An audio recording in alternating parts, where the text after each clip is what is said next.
I loved her the wrong way for years.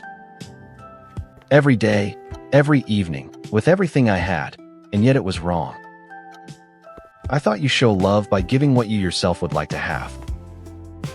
And that was my biggest mistake, not out of malice, but out of ignorance. Luna was my cat, gray, small, quiet, and she avoided me every single day. I reached out my hand, and she pulled back, time and again, until I stopped understanding. It was a Tuesday morning. I stood in the kitchen at 6 a.m., coffee in hand. Luna sat on the chair by the window, no reaction when I called her name. I sat down next to her, placed my hand on her back. She immediately jumped away.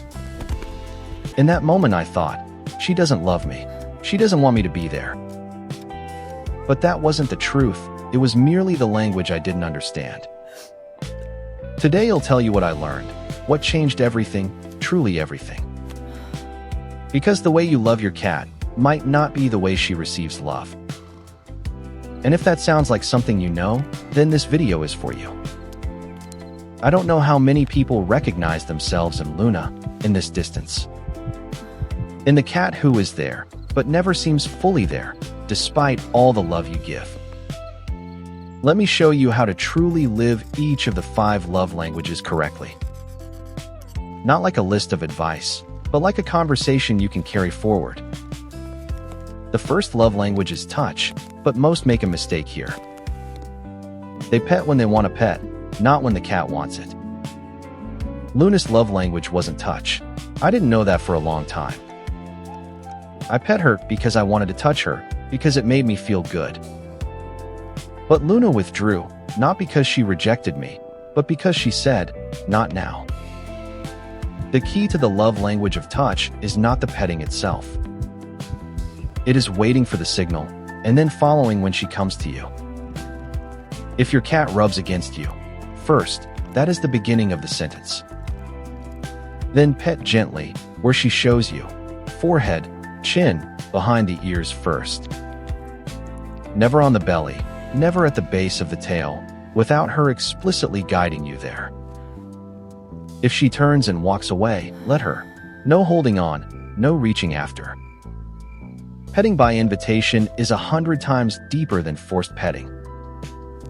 And once you understand that, the pattern between you changes completely. I remember the first time Luna pressed her head against my hand on her own. It was no big sign, just a small rub, barely a second long. But in that moment I knew, she had opened the door to me in her own way. That was the first day I understood what could truly be between us. The second love language is quality time, and that is the hardest of all. Not because it costs much, but because it demands complete attention. I often watch Luna, but with my phone in hand, on the side, half there. She felt that, not as a distraction, as an absence, even though I was physically there. Quality time with a cat means you are truly there, without distraction. Sit down, put the phone away, look at her, just like that, without a plan. Sometimes it's enough to be near her for 10 minutes, truly near her. No talking, no playing, no expecting, just shared silence that does both of you good. I underestimated it for a long time, until I felt it myself. When my father was sick, I often just sat next to him, without words, without comfort. And that was more than anything else I could have done in that moment. It is the same with cats. Sometimes being there itself is the deepest declaration of love. Some cats blossom in such moments, as if they had only been waiting for it. Luna showed that after 2 weeks. She started sitting next to me when I read. Not on me, next to me, and that was more than I had ever expected. The third love language is play and shared activity, underestimated and often forgotten. Many people buy toys and expect the cat to play alone. But for cats whose love language is play, you are the toy. You are the hunting partner, the opponent, the counterpart, not just the thrower. Take a feather wand and move it how prey would move, trembling, slowly. Then wait for the reaction. When she jumps, lurks, stalks, that is her flow state. Say nothing, make no gesture, let the play be the language flowing between you. 15 minutes of real, concentrated play a day can change everything between you. Not as a duty, not as a task, as a genuine moment of connection, daily. And observe while doing it.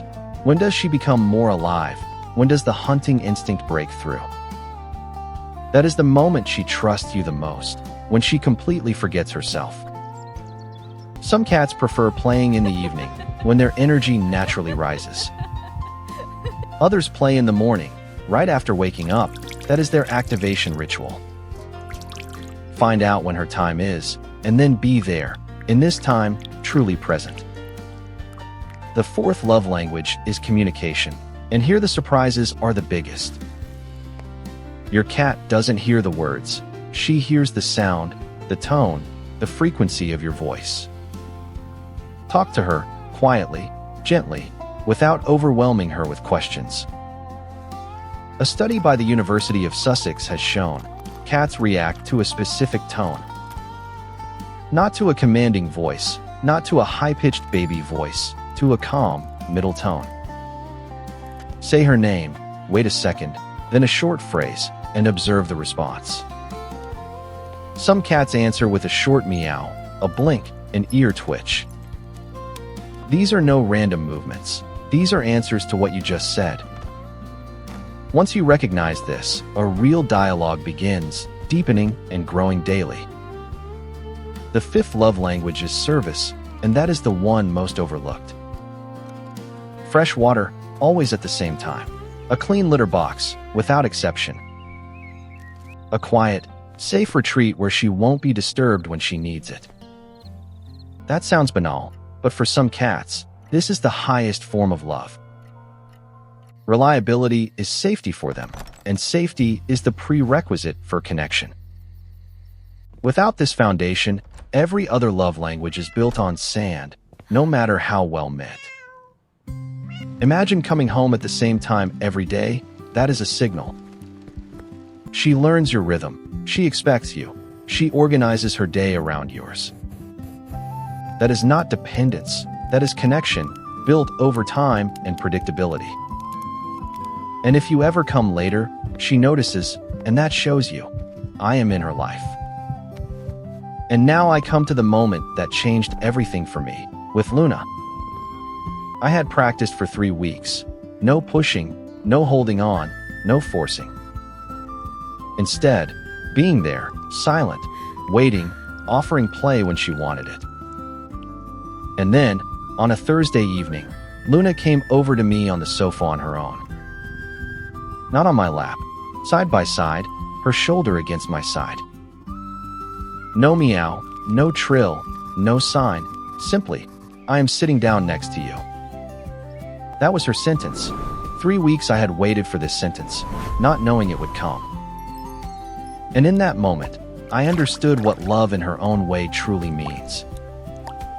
It demands no adaptation from her. It is an invitation from me to adapt myself. That is perhaps the deepest truth about the love between human and cat in general. We cannot demand to be loved our way. We can only learn to give properly. And when we learn that, we get back what we could never have imagined getting. I don't say this as someone who always did it right, quite the opposite. I say it as someone who took 3 years to understand what I'm telling you today. So, tonight, when you come home, observe her without acting immediately. Look at what she does when you open the door. What is her first, unfiltered reaction? That is a clue, not the verdict, not the diagnosis, a single clue. And then, do nothing. Just sit down, without expectation, without a plan, without a phone. Let her come, or let her not come. Both are fine tonight. Just for tonight, give her the freedom to approach, in her own way and in her own time. That is all I ask of you. No course, no huge change, just this one evening. I sometimes wonder, what would Luna tell me if she could? Perhaps, I always wanted to be with you, I just didn't know you wanted the same. Perhaps it was always there, this connection, and we just lived past each other. That is the hardest part of this whole story. It was never rejection, it was just language. A language you hadn't learned, in which she couldn't speak any differently. Today you know, and that changes everything, not dramatically, but deeply and forever. Your cat loves you, in her own way, in her language, every day in her own manner. The question is no longer if she loves. The question is if you are ready to hear it. And the answer, I feel that, you have known for a long time, deep inside you.